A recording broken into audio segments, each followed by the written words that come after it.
नमस्कार, मी रेश्मा साळुंखे. शहरांच्या बातम्यांमध्ये आपल्या सगळ्यांचं स्वागत. पुढच्या अर्ध्या तासात प्रत्येक शहरातली बित्तम बातमी आपण जाणून घेणार आहोत. सुरुवातीला बातमी आहे मुंबईतून. पंतप्रधान नरेंद्र मोदींच्या हस्ते आज मुंबईतील भारतीय चित्रपट संग्रहालयाचं उद्घाटन करण्यात आलंय. कफ परेड भागात उभारलेल्या या संग्रहालयासाठी 140 कोटी रुपयांचा खर्च करण्यात आलाय. तर या संग्रहालयात 100 वर्षांचा चित्रपटांचा इतिहास मांडण्यात आलाय. ज्येष्ठ दिग्दर्शक श्याम बेनेगल यांच्या अध्यक्षतेखालील समितीमार्फत हे संग्रहालय उभं करण्यात आलंय.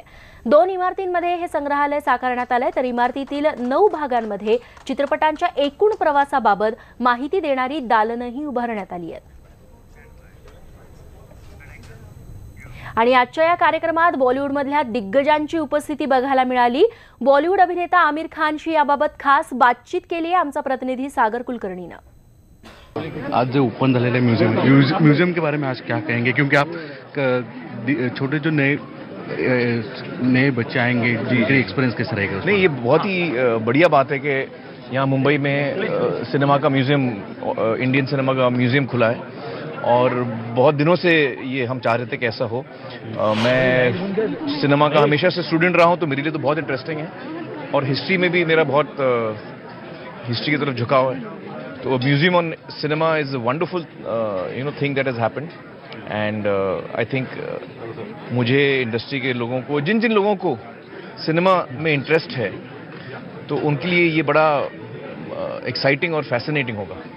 बच्चों के लिए खास तौर से जो बच्चे हैं उनको बहुत कुछ सीखने को मिलेगा, देखने को मिलेगा सिनेमा के बारे में. जी, मुंबई में जो लोग आते हैं बाहर से विजिट करने के लिए, उनके लिए एक पायोनियर रहेगा. बिल्कुल सही. जो हिंदुस्तान से अलग अलग कोने से लोग आते हैं मुंबई, तो उनके लिए भी एक नई चीज़ होगी देखने के लिए, सिनेमा का म्यूजियम. और आज तो मैं नहीं देख पाया हूँ म्यूजियम, लेकिन मैं कल परसों ज़रूर आने वाला हूँ क्योंकि मुझे शांति से पूरा देखना है. थँक्यू. व्हिडिओ जर्नलिस्ट बाळा शेट्टीसह सागर कुलकर्णी, न्यूज 18 लोकमत, मुंबई. आणि आता बातमी मुंबई दिल्ली राजधानी एक्सप्रेसची. आजवरती मुंबईहून दिल्लीला जाण्यासाठी पश्चिम रेल्वे मार्गावरती धावणारी राजधानी एक्सप्रेसची सेवा उपलब्ध होती. मात्र आता मध्य रेल्वेच्या मार्गावरून देखील राजधानी एक्सप्रेस धावणार आहे.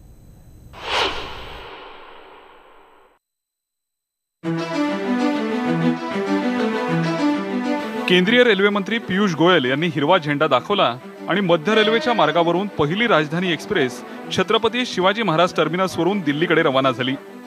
ही एक्सप्रेस कल्याण, नाशिक, जळगाव, भोपाळ, झाशी आणि आग्रा कंटोनमेंट या स्थानकांवर थांबणार आहे. बुधवारी आणि शनिवारी अशा आठवड्यातून 2 वेळा ही एक्सप्रेस मुंबई ते दिल्ली धावणार आहे. 1 first class AC, 3 2 tier AC आणि 8 3 टायर एसी आणि पॅन्ट्री कार अशी या ट्रेनच्या डब्यांची रचना आहे. दुपारी 2:50 ही एक्सप्रेस छत्रपती शिवाजी महाराज टर्मिनसवरून सुटणार असून दुसऱ्या दिवशी सकाळी 10:20 दिल्लीच्या हजरत निजामुद्दीन स्थानकात पोहोचेल.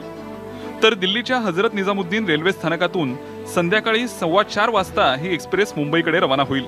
तर दुसऱ्या दिवशी सकाळी 11:55 ती मुंबईच्या छत्रपती शिवाजी महाराज टर्मिनसवर पोहोचणार आहे. मुंबईत जाणाऱ्या 3 राजधानी आहेत आणि देशभरातनं अशा अनेक राजधानी गाड्या आहेत. पण या गाडीत वेगळं म्हणजे काय, तर एवढ्या मोठ्या प्रवासामध्ये महत्वाची भूमिका बजावतात ते टॉयलेट. अनेकदा टॉयलेट घाण असतात, लोकांना या मोठ्या प्रवासामध्ये वापरणं मुश्किल होतं. पण या गाडीमध्ये तीच सुविधा खूप चांगली आणि व्यवस्थित आहे असं बघायला, असं म्हणायला हरकत नाही. आता अशाच आपण एका वेस्टर्न स्टाईलच्या टॉयलेटमध्ये आलोय आणि ज्याच्यामध्ये आपण टॉयलेट सीट ही महत्वाची भूमिका असते. अनेकदा घाण असल्यानं या टॉयलेट सीटचा वापर करणं कठीण होतं. पण यामध्ये बघा, इथे आपण फ्लश हे बटन दाबलं की त्याच्यानंतर जो प्लास्टिकचा त्याला कव्हर आहे ते आपोआप पुढे सरकतं. खरं तर मुंबईहून दिल्लीला जाण्यासाठी राजधानी एक्सप्रेस ही पूर्वीपासूनच चालवली जाते. मात्र ती पश्चिम रेल्वे मार्गे गुजरात राज्यातून जात होती, त्यामुळे मध्य रेल्वेच्या प्रवाशांची मोठी अडचण होत होती. मात्र आता मध्य रेल्वेच्या मार्गावरून राजधानी एक्सप्रेस धावणार असल्यामुळे या मार्गावरच्या प्रवाशांना मोठा दिलासा मिळालाय. मुझे बहुत अच्छा लग रहा है. ये हमारे लिए बहुत अच्छी बात है. नासिक से दिल्ली के लिए ट्रेन चल रही है, इससे अच्छा कुछ नहीं हो सकता है. हमारे लिए 20 घंटे का सफर, 22 घंटे का सफर 16 घंटे में कंप्लीट होगा, तो ये बहुत अच्छी बात है हमारे लिए. दरम्यान पुणे कर्जत पनवेल पॅसेंजर ट्रेनलाही आज हिरवा कंदील दाखवण्यात आला. आजवर ही पॅसेंजर ट्रेन पुणे ते कर्जत दरम्यान धावत होती, मात्र आता ती पनवेल पासून धावणार आहे. त्यामुळे नवी मुंबईतील प्रवाशांची मोठी सोय होणार आहे. आज दिवा ते रोहा दरम्यान मेमू गाडीची सेवाही सुरू करण्यात आली आहे. नाशिकहून लक्ष्मण घोटाळेसह स्वाती लोखंडे, न्यूज 18 लोकमत, मुंबई. तेव्हा मुंबईच्या छत्रपती शिवाजी महाराज टर्मिनसवरून निघालेली ही राजधानी एक्सप्रेस संध्याकाळी 5:56 नाशिकमध्ये पोहोचली देखील। त्यावेळी नाशिककरांनी तिचं जंगी स्वागत केलं। मुंबईहून दिल्लीकडे रवाना होणाऱ्या राजधानी एक्सप्रेसचं नाशिकच्या रेल्वे स्थानकावर जोरदार स्वागत करण्यात आलेलं आहे। ही रेल्वे आता नाशिकहून दिल्लीकडे प्रस्थान करताना आपल्याला पाहायला मिळते। अवघ्या 16 ते 17 तासामध्ये ही रेल्वे आता दिल्लीला पोहोचणार आहे। एकूणच नाशिककरांचा प्रवास देखील आता सुकर होणार आहे। ही रेल्वे हप्त्यातून 2 वेळा दिल्लीकडे जाणार आहे। आपण बघू शकतो मोठ्या प्रमाणात प्रवाशांची गर्दी या रेल्वेच्या स्वागतासाठी या ठिकाणी झालेली आहे। तनुकूलित कक्ष या ठिकाणी या गाडीला आहे। एकूणच या रेल्वेचा लाभ आता नाशिकच्या व्यापाऱ्यांना आणि प्रवाशांना मोठ्या प्रमाणात होणार आहे। न्यूज 18 लोकमतसाठी हेमंत बागुलसह मी लक्ष्मण घाटोळ, नाशिक। यानंतर मुंबईकरांसाठी महत्त्वाची बातमी आहे मेगा ब्लॉकची। मध्य आणि पश्चिम रेल्वेवरती उद्या मेगा ब्लॉक घेण्यात येणार आहे। परळ टर्मिनसचं काम सुरू असून सिग्नल यंत्रणा आणि ओव्हरहेड वायरच्या कामासाठी दोन्ही मार्गावरती मेगा ब्लॉक असेल। हार्बर मार्गावरती मात्र उद्या मेगा ब्लॉक घेण्यात आलेला नाहीये। त्यामुळे रविवारी घराबाहेर पडताना वेळापत्रक बघून मगच बाहेर पडा। मुंबईच्या वरळी भागामध्ये अनधिकृत फेरीवाल्यांविरोधात मनसे आणि पालिका अधिकाऱ्यांमध्ये आज मोठी खडाजंगी झालेली बघायला मिळाली। जी वॉर्डमध्ये मनसे कार्यकर्त्यांनी जोरदार गोंधळ घातला। महापालिका अधिकारी अतिक्रमण विरोधी कारवाई न करता फेरीवाल्यांना पाठीशी घालत असल्याचा आरोप यावेळी मनसेने केला। फेरीवाल्यांच्या मुद्द्यावरती मनसे कार्यकर्ते आणि महापालिका अधिकारी आमने सामने आलेले बघायला मिळाले। वॉर्ड अधिकारी अतिक्रमण विरोधी कारवाई करत नसल्याने मनसे कार्यकर्त्यांनी आज चांगलाच गोंधळ घातला। आणि थोड्या वेळ अचानक ते सगळ्या अधिकाऱ्यांसकट माझ्या अंगावर धावून आले आणि मला वाटेल तसं बोलायला लागले आणि मला सांगितलं की तुला मी लटकावून टाकीन, तुला केसमध्ये टाकीन, मी काय तुला माहिती नाही साला वगैरे अशा शब्दात मला खूप काही बोलून गेले ते। त्याच्यानंतर पोलीस अधिकारी आले आणि माझ्यावर दबाव टाकण्याचा प्रयत्न झाला। आणि आता बातमी मुख्यमंत्र्यांनी दत्तक घेतलेल्या नाशिक महापालिकेतील गोंधळाची। आज नाशिक महापालिकेच्या महासभेमध्ये नगरसेवकांनी मोठा गोंधळ घातला। महासभेला सुरुवात होताच महापौर रंजना भानसी यांनी इतिवृत्त मंजूर करायला घेतलं आणि त्याच वेळी नगरसेवकांनी गोंधळ घालत महापौरांना घेराव घातला। त्यावेळी होणारा गोंधळ लक्षात घेता महापौरांनी सर्व विषय मंजूर करत महासभा 5 मिनिटात गुंडाळली। सभा संपल्यानंतरही नगरसेवकांचा हा गोंधळ सुरूच होता। हा राडा इतका वाढला की नगरसेवक आपापसात भिडलेलेही बघायला मिळाले।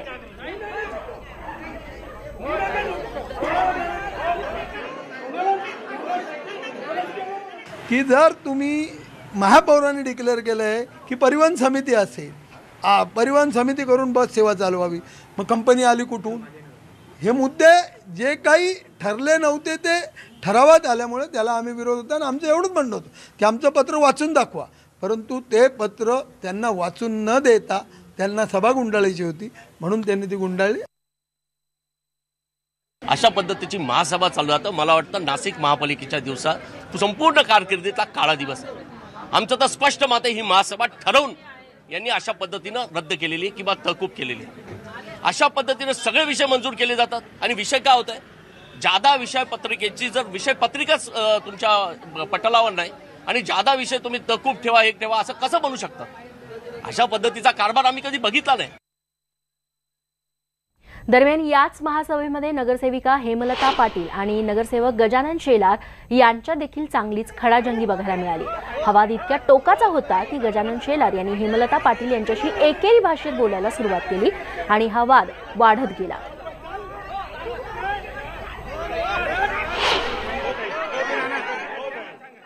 हा कसा आहे, हा ज्याच्या त्याच्या संस्कृतीचा भाग आहे। त्यांनी कसं बोलावं, मी कसं बोलावं, हा प्रत्येकाच्या संस्कृतीचा भाग आहे आणि त्यानुसार प्रत्येकजण वागत असतो।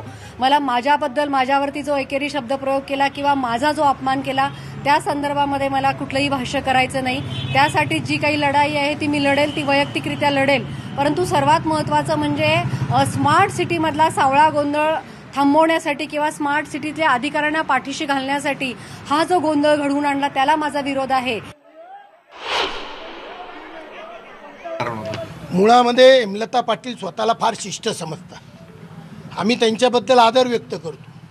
गजानन शेलारनी कधी 1 रुपया कोणाचा खाल्लेला असेल तर दाखवून द्यावं।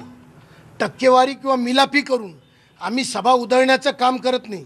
सभा चालवण्याचं काम करतो। यांचे कामं ते आहे आणि ते आमच्यावर जर का आक्षेप घेत असतील तर ते आक्षेप आम्ही सहन करणार नाही।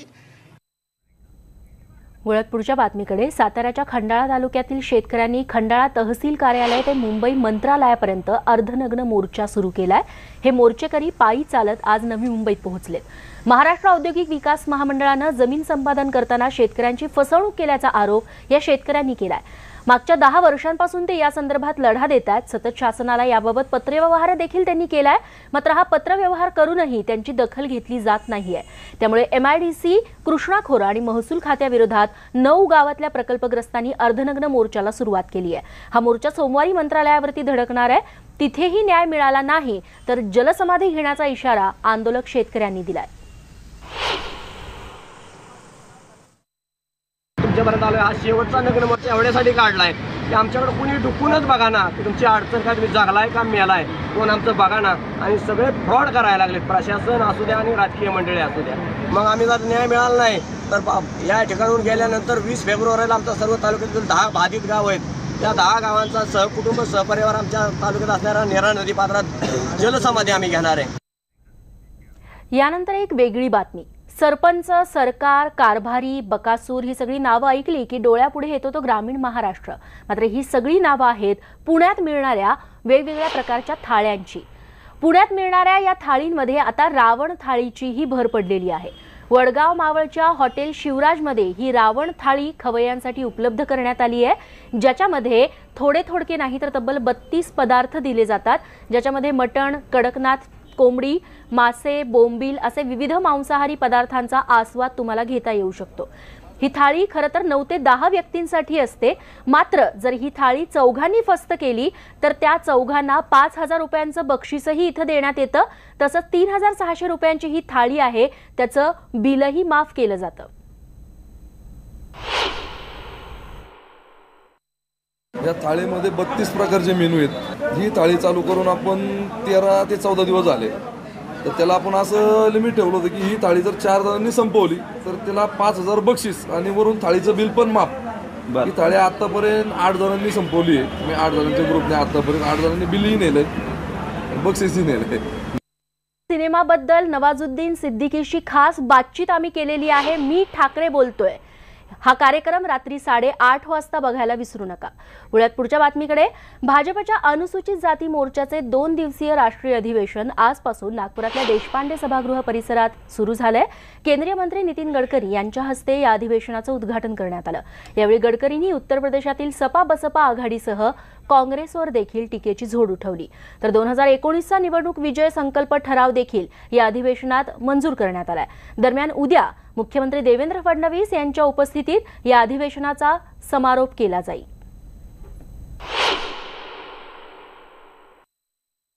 जब महाराष्ट्र में भारतीय जनता पार्टी और शिवसेना युति की सरकार थी और मैं जब यहाँ बांधकाम विभाग का मंत्री था और हमारे आज के मुख्यमंत्री देवेंद्र फडणवीस नागपुर के महापौर थे, तब इस दीक्षा भूमि की कंपाउंड वॉल, वो स्टेनलेस स्टील पाइप का रेलिंग, गार्डन और उसके साथ साथ दीक्षा भूमि को पूरा करने के लिए उस समय पूरा पैसा महाराष्ट्र शासन की ओर से हमने देकर इस कार्य को पूरा किया था।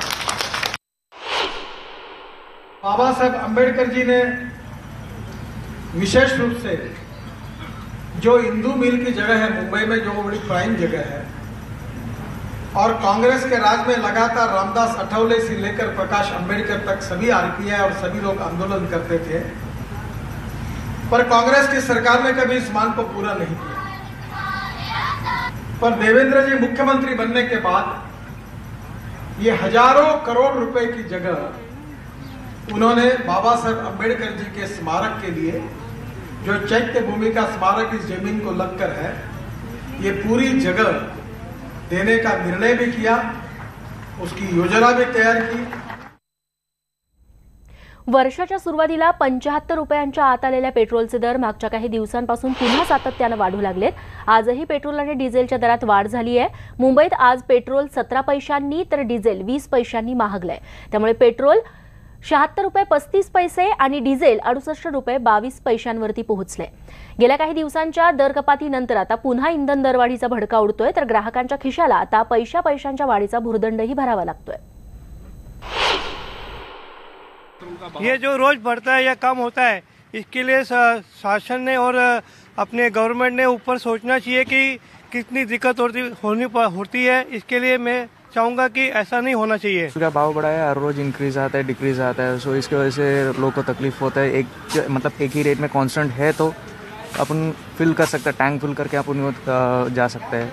सो पेट्रोल का थोड़ा रेट कम हो गया तो मिडिल क्लास पीपल का थोड़ा लाइफ सेटल हो जा सकता है. बजट तो थोड़ा बिगड़ता है, फिर भी ठीक है. अभी क्या है कि थोड़ा सा उसके हिसाब से लोगों का सैलरी भी बढ़ा हुआ है, ये सफाई करके तो थोड़ा मैं बोलूँगा ठीक भी हो सकता है ये करके, लेकिन थोड़ा कंट्रोल भी होना चाहिए उसके ऊपर. नागपूर शहरामधली आपली बस ही सेवा येत्या मंगळवारपासून महागणार आहे. राज्य परिवहन प्राधिकरणानं नागपूर परिवहन विभागाला 25% दरवाढीसाठी मंजुरी दिली आहे. त्यामुळे येत्या मंगळवारपासून ही सेवा थोडीशी महाग होणार आहे. आतापर्यंत प्रति 2 किलोमीटरसाठी ₹8 इतकं भाडं आकारलं जात होतं. आता याच्यामध्ये 2 किलोमीटर प्रवासासाठी ₹10 इतकं किमान भाडं आकारलं जाणार आहे. आणि नागरी पुरवठा मंत्री गिरीश बापट यांच्यावरती रेशन दुकान परवाना प्रकरणी न्यायालयानं ताशेरे ओढल्यानंतर भाजपचे सहयोगी सदस्य आणि राज्यसभा खासदार संजय काकडे यांनी गिरीश बापटांच्या राजीनाम्याचीच मागणी केली आहे. तर काँग्रेसचे प्रदेश सरचिटणीस संजय बालगुडे यांनी देखील संजय काकडेंच्या सुरात सूर मिळवलाय. राष्ट्रवादीतर्फे पुण्यातल्या टिळक पुतळ्याजवळ आंदोलन करण्यात आलं आज. तर देवेंद्र फडणवीस हे धुलाई केंद्र असून ते क्लीन चिट देतात असे ताशेरेही यावेळी ओढण्यात आले.